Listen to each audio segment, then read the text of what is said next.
Hello दोस्तों ये इस चैप्टर का सेकंड पार्ट है। अगर आपने इसका फर्स्ट पार्ट नहीं देखा है तो लिंक डिस्क्रिप्शन में मिल जाएगी। इसका फर्स्ट पार्ट भी देख लीजिए। इससे पहले के जो टॉपिक्स हैं वो हमने फर्स्ट पार्ट में कवर कर लिए हैं। अब इसके बाद जो कुछ टॉपिक्स बच गए हैं हमारे, बस इस पार्ट में ये वीडियो भी ख़त्म हो जाएगी। ज़्यादा लंबी वीडियो नहीं होगी, इसलिए वीडियो को एंड तक देखिए। और इसके आखिर में मैंने क्वेश्चन की सीरीज़ भी रखी आपके लिए। तो इस चैप्टर को पढ़ने के बाद आपको फिर वो क्वेश्चन भी सॉल्व करने हैं, इससे आपका रिवीजन हो जाएगा। और सबसे पहले हम सांप्रदायिकता, धर्मनिरपेक्षता और लोकतंत्र के बारे में बात करते हैं। देखिए, एक टॉपिक है ये। इस टॉपिक के बारे में कभी कभी सवाल आ जाता है, सांप्रदायिकता क्या होती है, धर्मनिरपेक्षता क्या होती है। लोकतंत्र तो आपको पता ही है, लोकतंत्र पे वैसे क्वेश्चन नहीं आएगा, लेकिन हाँ, ये पूछा जा सकता है धर्मनिरपेक्षता क्या होती है। देखिए, धर्मनिरपेक्षता का मतलब होता है कि हमारे भारत में, हमारे संविधान में सभी धर्मों को ये अधिकार है कि वो निष्पक्ष होके अपना कोई भी काम कर सकते हैं। उनको कोई मनाही नहीं है। सीधी भाषा में कहूँ तो वो अपना कोई भी कार्य करें, चाहे वो देखिए, यहाँ पे कई देशों में तो ये होता है कि जो मुस्लिम कंट्री होती है वहाँ केवल मुस्लिमों को ही अधिकार होता है, लेकिन ऐसा नहीं है। हमारे हिंदुस्तान में बल्कि ये होना चाहिए कि हिंदुओं को ज़्यादा अधिकार होने चाहिए, मुस्लिमों को कम अधिकार होने चाहिए। लेकिन सरकार ने यही कर रखे हैं कि दोनों को बराबर अधिकार होंगे, चाहे मुस्लिम हो, चाहे हिंदू हो, चाहे और कोई सा धर्म हो। यहाँ पर सभी को समान अधिकार है, सभी धर्मों को समान अधिकार है। उसे धर्मनिरपेक्षता कहा गया है, यानी कि किसी धर्म के साथ यहाँ पे अन्याय नहीं किया जा सकता। अब सांप्रदायिकता का मतलब क्या होता है? सांप्रदायिकता का मतलब होता है कि जब दो संप्रदाय के लोग या फिर अनेक संप्रदाय के लोग एक दूसरे से झगड़े करते हैं, एक दूसरे पर आरोप लगाते हैं, तो उसे सांप्रदायिकता कहते हैं। तो इसमें ज़्यादा कुछ नहीं है, बस कभी कभी ये पूछ लिया जाता है धर्मनिरपेक्षता का क्या अर्थ है। आ जाता है कभी, ज़्यादा श्योर नहीं हूँ, बस आ जाता है कभी, आपको ध्यान रखना है। अब हमारा एक टॉपिक है इम्पोर्टेंट, शाहबानो प्रकरण। शाहबानो प्रकरण कह लीजिए या शाहबानो केस कह लीजिए, बात एक ही है। क्वेश्चन दोनों तरीके से आ सकता है। तो शाहबानो केस क्या था, पहले पढ़िए, फिर मैं आपको समझाता हूँ। यह मामला एक 62 वर्षीय तलाकशुदा मुस्लिम महिला का था। यह मामला एक 62 वर्षीय तलाकशुदा मुस्लिम महिला शाहबानो का था। देखिए, शाहबानो एक मुस्लिम महिला का नाम था। ये 62 साल की थी, आपको पता ही है, और ये राजस्थान से निवास करती थी। तो इनका मतलब केस क्या था ये देखते हैं हम। उसने यहाँ पे मतलब शाहबानो की बात हो रही है। उसने अपने भूतपूर्व पति से गुजारा भत्ता हासिल करने के लिए अदालत में अर्जी दायर की। देखिए, क्या हुआ था कि शाहबानो का अपने पति से तलाक हो गया था। भूतपूर्व पति उसे कहा गया है जिस पति से उसका तलाक हो गया था। तो तलाक हो गया तो क्या किया उसने, केस डाल दिया सुप्रीम कोर्ट में। अब सुप्रीम कोर्ट में केस डाल दिया तो किस वजह से डाला, क्योंकि वो पति उसे गुजारा भत्ता नहीं दे रहा था। भाई, हमारे हिंदू में तो ये है कि भाई तलाक होने के बाद हस्बैंड को वाइफ को वो देना चाहिए गुजारा भत्ता। गुजारा भत्ता का मतलब होता है कि वो उसे इतनी सैलरी, मतलब जो कमाए उसमें से आधी सैलरी उसे देनी चाहिए कि वो भी अपना खर्चा चला सके। तो मुस्लिमों में ऐसा नहीं था। तो आगे क्या होता है ये देखते हैं हम। सर्वोच्च न्यायालय ने शाहबानो के पक्ष में फैसला सुनाया। अब शाहबानो ने केस दर्ज किया, तो उसी के कुछ दिन बाद फिर सर्वोच्च न्यायालय ने अपना फैसला सुना दिया कि हाँ, ये ठीक बात है, गुजारा भत्ता तो देना चाहिए। तो ऐसा फैसला सुना दिया, शाहबानो के पक्ष में सुनाया था, ये ध्यान रखना। पुरातन पंथी का मतलब होता है जो पहले के जो मुसलमान थे, जो अपने कुरान पे विश्वास रखते थे। और पुरातन का मतलब है बहुत पहले के मुसलमान। पुरातन पंथी मुसलमानों ने अदालत के इस फैसले को अपने पर्सनल लॉ में हस्तक्षेप बताया। देखिए, पर्सनल लॉ का मतलब क्या था। देखिए, कुछ मुस्लिम जो लोग थे, मुस्लिम संगठन थे उनके, उन्होंने अपना एक कानून बना रखा था जिसे पर्सनल लॉ कहा जाता था। यानी कि उनका खुद का एक कानून, वो उसी की बात मानते थे, उसी में जो लिखा हुआ होता था वो उसी के मानता है। जैसे आप कुरान का एग्जाम्पल ले सकते हैं, लेकिन कुरान से एक छोटा सा कानून बनाया गया था जिसे पर्सनल लॉ कहा जाता है। इसलिए मुसलमानों का एक अलग कानून था, और इसलिए उन्होंने सर्वोच्च न्यायालय की बात नहीं मानी। कुछ मुस्लिम नेताओं की मांग पर सरकार ने मुस्लिम महिला अधिनियम, वेरी इंपॉर्टेंट, मुस्लिम महिला अधिनियम 1986 में पारित किया गया था। अगर क्वेश्चन आया कि मुस्लिम महिला अधिनियम कब पारित किया, तो 1986 में आपको बताना है। इस अधिनियम का मतलब तलाक से जुड़े अधिकार ये शॉर्ट में लिखा हुआ था आपकी एनसीईआरटी बुक में, देखना, तलाक से जुड़े अधिकार था। तो देखिए ये इस अधिनियम का पास करने का मकसद क्या था। इस अधिनियम को पास करने का मकसद ये था कि जो सर्वोच्च न्यायालय का जो फैसला था उसे सरकार निरस्त करना चाहती थी, उसे हटाना चाहती थी, क्योंकि इस फैसले के बाद कई मुसलमानों को मतलब आग लग गई। और आग लगने का मतलब यहाँ पर मेरा अर्थ है कि उनको गुस्सा आया और उन्होंने सरकार पर दबाव बनाया कि वो इस फैसले को हटाए, जो सर्वोच्च न्यायालय का फैसला था उसको वो हटाए। तो सरकार ने इस फैसले को हटा दिया, क्योंकि उस टाइम पे कांग्रेस सरकार थी और आप जानते हैं कि कांग्रेस सरकार मुसलमानों के पक्ष में ही फैसला सुनाती है। ये मैंने बता दिया कि इस अधिनियम द्वारा सर्वोच्च न्यायालय के फैसले को सरकार ने निरस्त कर दिया। निरस्त का मतलब होता है हटा दिया। ये थोड़े डिफिकल्ट वर्ड है, इनका यूज आपको भी करना है एग्जाम में, क्योंकि इन वर्डों का मतलब इनका प्रभाव ही कुछ अलग पड़ता है। सरकार के इस कदम का कई महिला संगठनों, मुस्लिम महिलाओं की जमात तथा अधिकांश बुद्धिजीवियों ने विरोध किया। अब भाई सरकार ने फैसला सुना दिया, लेकिन कई महिला संगठन ऐसी थी जो मुस्लिम महिलाओं के समर्थन में थी, और कई ऐसे बुद्धिजीवी का मतलब होता है कि जो इसी मतलब महिलाओं का समर्थन करते हैं वही। और कई मुस्लिम महिलाओं की जमात थी, जमात का मतलब है उनका एक संगठन था। तो इन्हीं ने एक मतलब विरोध किया सरकार के इस फैसले का कि भाई सरकार ने ऐसा फैसला क्यों सुना है, कम से कम महिलाओं के पक्ष में भी तो आना चाहिए। लेकिन सरकार ने इस फैसले को निरस्त कर दिया था सर्वोच्च न्यायालय का, और इसलिए साहबानों को उस समय पर न्याय नहीं मिल पाया था। एक बहुत बड़ा कारण था कि क्यों नहीं मिल पाया था, क्योंकि सरकार ने एक अधिनियम पारित कर दिया था। अगर पूछ भी ले जाए कि साहबानों को क्यों नहीं न्याय मिल पाया था, तो सरकार द्वारा ही नहीं मिल पाया था। उस टाइम पे कांग्रेस की सरकार थी और उन्होंने एक महिला अधिनियम पारित कर दिया था, इसके द्वारा सर्वोच्च न्यायालय के फैसले को हटा दिया गया था। अब हमारा साहबानों केस तो यहीं पे खत्म होता है। इसमें क्वेश्चन आएगा जरूर, अगर, क्योंकि पिछली बार भी 12th में आप पेपर उठा के देखे तो क्वेश्चन आया था। श्योर तो मैं नहीं कह सकता कि आएगा, लेकिन हाँ 90% तो चांस है कि आ सकता है। वैसे भी आपको पता होना चाहिए कि क्योंकि आप चैप्टर पढ़ रहे हैं तो आपको पता ही होना चाहिए कि साहबानो केस क्या था। अब अयोध्या विवाद देखते हैं हम। अयोध्या विवाद में विध्वंस कैसे हुआ इसका और क्या क्या इसके परिणाम हुए वो देखते हैं हम। देखिए 1986 में फैजाबाद जिला न्यायालय ने एक फैसला सुनाया। इस फैसले में ये कहा गया था कि बाबरी मस्जिद के अहाते का ताला खोल दिया जाना चाहिए ताकि हिंदू यहाँ पूजा पाठ कर सके। देखिए 1986 की बात है, फैजाबाद जिला न्यायालय मतलब फैजाबाद उसका जिले का नाम है, और वहाँ पे एक न्यायालय था, उसने एक फैसला सुना दिया। वो फैसले में ये कहा गया था कि एक बाबरी मस्जिद थी जो अयोध्या में बनी हुई है। बाबरी मस्जिद अगर आपने नहीं देखी तो आप सर्च करना फोटो गूगल पे, बाबरी मस्जिद की आपके साथ फोटो आ जाएगी। तो ये अयोध्या में स्थित है बाबरी मस्जिद। तो सर्वोच्च न्यायालय ने ये कहा कि इस मस्जिद का ताला खोल देना चाहिए ताकि जो हिंदू है वो भी पूजा पाठ कर सके, क्योंकि मुसलमानों का वहाँ पे वो था अधिकार, वो मुसलमानी वो कर सके। क्योंकि आगे इसमें देखते हैं, आपको पता चलेगा इसकी पूरी कहानी क्या थी। इसकी पूरी कहानी आप देखिए आगे। अयोध्या स्थित बाबरी मस्जिद को लेकर दशकों से विवाद चला आ रहा था। दशकों से मतलब बहुत समय से ये विवाद चला आ रहा था। बाबरी मस्जिद का निर्माण अयोध्या में मीर बाकी ने करवाया था। यह मस्जिद 16वीं सदी में बनी थी। देखिए 16वीं सदी की बनी हुई थी मस्जिद, लेकिन विवाद अब हो रहा था, ये 20वीं सदी की बात है उसमें। तो 20वीं सदी में इसका विरोध हो रहा था। मीर बाकी मुगल शासक बाबर का सिपहल्सकार था। सिपहल्सकार मतलब आप मान सकते हैं सेना नायक था। तो मीर बाकी ने इसका निर्माण क्यों करवाया था, क्योंकि इसने बाबर के नाम पे ये एक निर्माण किया था बाबरी मस्जिद का, इसी से नाम बना है बाबरी मस्जिद। बाबर के नाम से ही बाबरी मस्जिद का निर्माण करवाया था। और किसने करवाया था, मीर बाकी। देखिए एक क्वेश्चन मतलब 1 मार्क्स का क्वेश्चन आ जाए कि बाबरी मस्जिद का निर्माण किसने करवाया था, तो मीर बाकी ने करवाया था। देखिए कुछ हिंदू मानते थे कि भगवान राम की जन्मभूमि पर बने हुए एक राम मंदिर को तोड़कर उसी जगह पर यह मस्जिद बनवाई गई थी।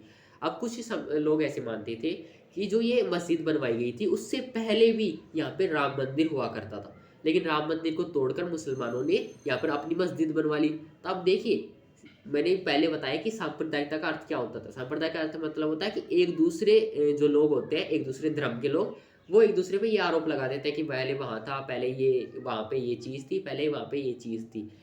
तो यहाँ पे किसी धर्म का मैं समर्थन नहीं कर रहा हूँ, लेकिन ये दोनों होती रहती थी, मुसलमानों और हिंदुओं में ये चीज़ होती रहती थी। आगे देखते हैं हम। इस विवाद में अदालती मुकदमे का रूप ले लिया और मुकदमा कई दशकों तक जारी रहा।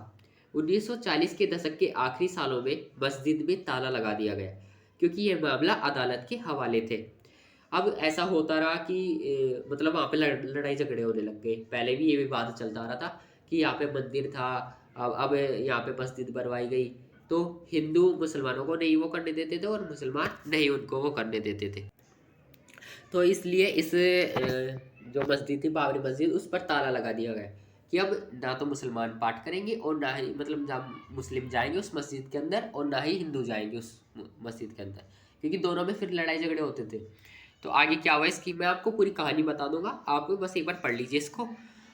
देखिए, जैसे ही बाबरी मस्जिद के अहाते का ताला खुला वैसे ही दोनों पक्षों में लामबंदी होने लग गई। लामबंदी किन में होने लग गई? मुस्लिम और हिंदू में। लामबंदी का मतलब होता है कि एक दूसरे पक्ष से मतलब लड़ाई के लिए उकसाना दोनों को। लामबंदी का सीधा अर्थ आप समझिए कि जो हिंदू थे वो मुसलमानों को उकसाते थे लड़ाई के लिए कि वो हमसे लड़ाई करे, और मुसलमान चाहते थे कि हिंदुओं को भी हम मारे, पीटे और एक दूसरे से झगड़े करें। तो लामबंदी का मतलब यही होता था।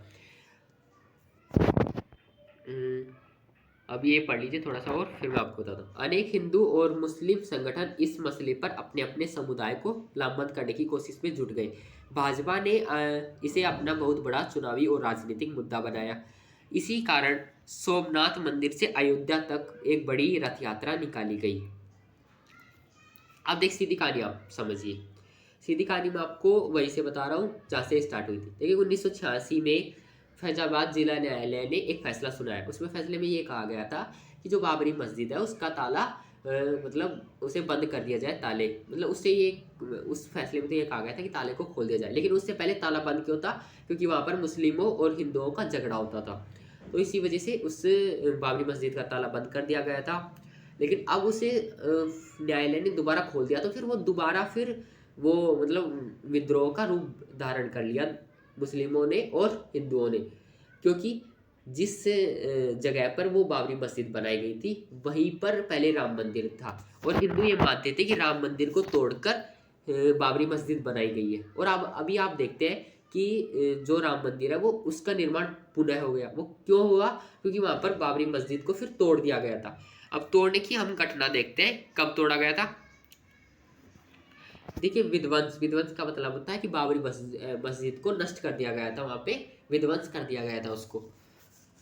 देखिए, जो संगठन राम मंदिर के निर्माण का समर्थन कर रहे थे उन्होंने 1992 के दिसंबर में एक कार सेवा का आयोजन किया। कार सेवा का मतलब होता है कि एक समारोह ये आयोजन किया उन्होंने। कौन किन्होंने किया था? जो राम मंदिर के निर्माण का समर्थन कर रहे थे, जो हिंदू लोग थे। इसके अंतर्गत राम भक्तों से आह्वान किया गया कि वह राम मंदिर के निर्माण में श्रमदान करें, यानी कि उसे बनवाने में मदद करें उनकी। पूरे देश में माहौल तनावपूर्ण हो गया। अब भाई ऐसा कह दिया कार सेवा में, तो जो मुस्लिम थे वो भड़क गए कि भाई ऐसा क्यों होगा, क्योंकि यहाँ पे मस्जिद है तो अब मतलब मंदिर क्यों बनवाया जाएगा, हम तो मस्जिद ही रखेंगे। तो ऐसा होने लग गया। 6 दिसंबर 1992 को देश के विभिन्न भागों से लोग आ जुटे, पूरे देश से लोग आ जुटे, और मतलब वो लोगों ने क्या किया, इन लोगों ने बाबरी मस्जिद को गिरा दिया। आपकी बुक में एक फोटो भी दे रखी है कैसे मस्जिद को गिराया जा रहा है, और इसकी आप पूरी वीडियो देखिए, अयोध्या विवाद की पूरी वीडियो देखिए, आपको उसमें एक एक चीज मिल जाएगी कैसे बाबरी मस्जिद को गिराया गया, आपको पूरा सच मिल जाएगा। लेकिन आपकी बुक में थोड़ा बहुत दे रखा है, उसी में आपको पढ़ना है बाबरी मस्जिद, क्योंकि क्वेश्चन भी यहीं से आएगा। तो बाबरी मस्जिद को गिरा दिया गया था। मस्जिद के विध्वंस की खबर ने देश के कई भागों में हिंदू और मुसलमानों के बीच झड़प उठी। झड़प का मतलब है कि यहाँ पे लड़ाई होने लग गई हिंदू और मुसलमानों के बीच में। जैसी अब होती है ना लड़ाई, वैसे ही उस टाइम पे भी होने लग गई थी। तो ये होने लग जाती है और इसे हम सांप्रदायिकता का नाम दे देते हैं कभी कभी। तो अयोध्या विवाद ये था। आगे फिर क्या हुआ, इस पे बदलाव क्या आए वो देखते हैं हम। 1993 की जनवरी में एक बार फिर मुंबई में हिंसा भड़की और अगले 2 हफ्तों तक जारी रही। देखिए, ये हिंसा कई महीनों तक चली और फिर मुंबई तक भी गई है हिंसा, यानी कि कई क्षेत्रों को इसने प्रभावित किया इस हिंसा को। बहुत ज़्यादा हिंसा हो गई थी उस टाइम पे। और इसके आगे जो गुजरात दंगे है उसमें भी बहुत ज़्यादा हिंसा हो गई थी। तो इस हिंसा के बारे में हमें इसमें पढ़ना है।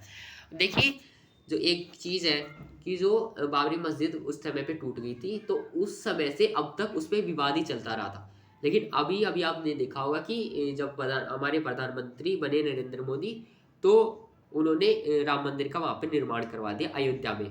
कभी आप गए हो अयोध्या में तो देखना, वहाँ पे पहले बाबरी मस्जिद थी, लेकिन अब वहाँ पे राम मंदिर का निर्माण कर दिया गया। क्योंकि ज़्यादातर हिंदू यही मानते थे कि वहाँ पर राम मंदिर था पहले, और राम मंदिर को तोड़ के ही वहाँ पर मस्जिद बनवाई गई। तो इसलिए वहाँ पर, क्योंकि हमारा देश हिंदुओं का देश था और पहले यहाँ पे मंदिर ही हुआ करते थे, मस्जिद का बहुत कम हुआ करती थी। तो इसलिए वो सही सही बात थी कि यहाँ पर हिंदुओं का मतलब राम मंदिर था।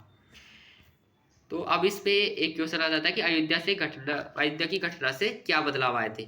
देखिए, अयोध्या की जो घटना हुई उसके बाद उत्तर प्रदेश की सरकार को बर्खास्त कर दिया गया। किसने किया? केंद्र की सरकार ने बर्खास्त कर दिया उनको, क्योंकि उसी क्षेत्र में लड़ाई हो रही थी। अयोध्या आपको पता है यूपी में पड़ता है, और जहाँ पे लड़ाई हो रही थी सरकार ने ये माना, केंद्र सरकार ने, कि उस हिंसा को रोकने का कोई प्रयास नहीं किया वो यूपी सरकार ने, इसलिए उसको हटा दिया गया वहाँ से। राष्ट्रपति शासन लागू कर दिया गया। यूपी के अलावा और भी जो राज्य थे उसके आस पड़ोस के, उसमें भी राष्ट्रपति शासन लग गया। आपको पता होगा राष्ट्रपति शासन क्या होता है। अगर मैं थोड़ा सा बताऊं तो राष्ट्रपति शासन का मतलब है कि फिर जो मतलब जो राष्ट्रपति आदेश देगा वही होगा फिर वहां पर, यानी कि फिर अपनी सरकार वहां पे कोई मर्जी नहीं चला सकती। जांच आयोग की नियुक्ति की गई। जांच आयोग का एक मतलब था कि वो वहां पर जो हुआ था घटना उसकी जांच करे कि क्या क्या हुआ था, यहाँ पर क्या कारण था इसका, इसलिए जांच आयोग की भी एक नियुक्ति की गई। इसलिए सर्वोच्च न्यायालय में उनके खिलाफ अदालत की अवमानना का मुकदमा दायर हुआ। अधिकतर राजनीतिक दलों ने मस्जिद के विध्वंस की निंदा की और इसे धर्मनिरपेक्षता के सिद्धांतों के विरुद्ध बताया। देखिए, अभी हमने क्या पढ़ा था कि धर्मनिरपेक्षता का मतलब होता है कि हमारे देश में सभी लोगों को अधिकार है, समान अधिकार। लेकिन इस घटना के बाद मुसलमानों को ऐसा लगा कि हमारे साथ तो अन्याय हो रहा है, हमारे साथ न्याय नहीं हो रहा, सरकार हिंदुओं के मतलब पक्ष में फैसला सुना रही है। तो उनको ऐसा लगा था उस टाइम पे। अब हमें गुजरात के दंगे देखना है। देखिए, अयोध्या विवाद पे भी क्वेश्चन आ जाता है। वो क्वेश्चन क्या आएगा मैंने लिख दिया है, आप एंड में देखना। अब गुजरात के दंगे देख लेते हैं। 2002 के फरवरी मार्च में गुजरात में बड़े पैमाने पर हिंसा हुई। जैसी हिंसा इसमें हुई थी अयोध्या में, वैसी ही हिंसा हुई थी। और हिंसा का कारण क्या था? वही था क्योंकि पहले अयोध्या में हुई, देखिए पहले अयोध्या में हुई थी हिंसा, और फिर उसके बाद उसी कुछ सालों बाद 2002 में फिर गुजरात में भी हिंसा होने लग गई। इसके हिंसा का कारण क्या था कि गोधरा स्टेशन पर घटी एक घटना इस हिंसा का तत्कालिक उकसावा साबित हुई। अयोध्या की ओर से आ रही एक ट्रेन में आग लग गई, इसमें 57 व्यक्ति मारे गए। देखिए, अयोध्या से एक गुजरात को एक ट्रेन आ रही थी गोधरा स्टेशन पर, तो इसमें आग लग गई। तो इस आग का मतलब क्या था कि जो हिंदू मानते थे कि ये आग मुसलमानों ने लगाई है। अब बस अब ये पता चल गया कि भाई मुसलमानों ने आग लगाई है, तो बस दोनों में फिर लड़ाई होने लग गई। अब हिंदू और मुसलमानों में फिर लड़ाई होने लग गई। फिर आगे क्या हुआ कि अगले दिन ही गुजरात के कई भागों में मुसलमानों के खिलाफ बड़े पैमानों पर हिंसा हुई। हिंसा का यह तांडव लगभग 1 महीने तक जारी रहा। 1 महीने तक ये लड़ाई रही। यह हिंसा तो उससे भी ज्यादा थी, अयोध्या विवाद से भी ज्यादा हो गई ये हिंसा। लगभग 1100 व्यक्ति इस हिंसा में मारे गए। 1100 व्यक्ति मारे गए थे और इसमें से ज्यादातर मुसलमान ही थे। आपको पढ़ना उसमें ध्यान से।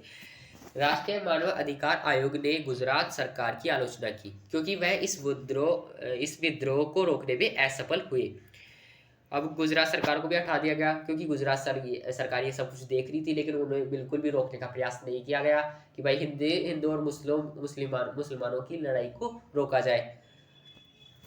और गुजरात के दंगे में भी इतना ज्यादा कुछ नहीं था, बस लड़ाई हुई थी, आपको ये ध्यान रखना है।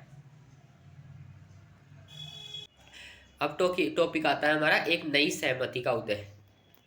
नई सहमति में 2004 के लोकसभा चुनाव। देखिए, अब तक हमने जो बीच में पढ़ लिया सेकंड पार्ट में, वो एक इस राजनीति से थोड़ा हट के चला गया था वो मामला, यानी कि जो हम फर्स्ट पार्ट में पढ़े थे वही अब हम इसमें पढ़ना है। यानी कि फर्स्ट पार्ट में हमने पढ़ा था, क्या पढ़ा था कि गठबंधन का युग चालू हो गया था 1990 के बाद। कांग्रेस का पतन होने लग गया था और बीजेपी जो भाजपा थी वो अब सरकार बनाने लग गई थी और भाजपा एक बड़ी पार्टी बनकर उभर रही थी। लेकिन अब 2004 के लोकसभा में क्या हुआ था उसके बारे में हमें देखना है। देखिए 2004 के लोकसभा चुनाव में कांग्रेस भी पूरे जोर के साथ गठबंधन में शामिल हुई। एनडीए की हार और यूपीए की सरकार बनी थी। एनडीए का मतलब क्या है, मैंने अगर आपने फर्स्ट पार्ट देखा तो उसमें मैंने बताया नेशनल डेमोक्रेटिक अलायंस, यानी कि ऐसा गठबंधन जो कि बीजेपी के उसमें था समर्थन में, और बीजेपी और जितनी पार्टियां थी उन्होंने मिलकर ये गठबंधन बनाया था। तो इसकी हार हो गई थी और जो यूपीए यानी कि जो कांग्रेस और उसके समर्थन की पार्टी थी यूनाइटेड प्रोग्रेसिव अलायंस, तो इसकी सरकार बन गई थी। यहाँ पे आपने देखा होगा कि 2004 से 2014 तक मनमोहन सिंह प्रधानमंत्री रहे थे। वो इसलिए रहे थे क्योंकि उस टाइम पे कांग्रेस की जीत हुई थी, क्योंकि उसने गठबंधन की सरकार बनाई थी। 2004 के लोकसभा चुनाव में कांग्रेस की वापसी हुई थी। 1990 के बाद केवल 2004 में ही कांग्रेस ने अपनी सरकार बनाई, वह भी गठबंधन की। अगर आप 1990 से 2004 तक देखें तो 14 साल तक कांग्रेस की सरकार नहीं बनी थी। लेकिन 2004 में फिर एक बार प्लेट फेयर हुआ और फिर कांग्रेस की सरकार बन गई और वो अगले 10 सालों तक रही। और अब आप देखते हैं कि अब बीजेपी की सरकार है। इसका एक मैं आपको ग्राफ दिखाता हूँ, पहले आप ग्राफ देखिए कि ग्राफ क्या है। ये पढ़ लीजिए, बढ़ती सहमति। देखिए इसमें कुछ नहीं है, इसमें ना क्वेश्चन आएगा ना कुछ आएगा, बस 4-5 पॉइंट इसमें दे रखी क्या किन किन बातों पे सहमति थी। तो आप ये पढ़ लेना, नई आर्थिक नीति पर सहमति, दूसरा पिछड़ी जातियों की राजनीतिक और सामाजिक दावे की स्वीकृति।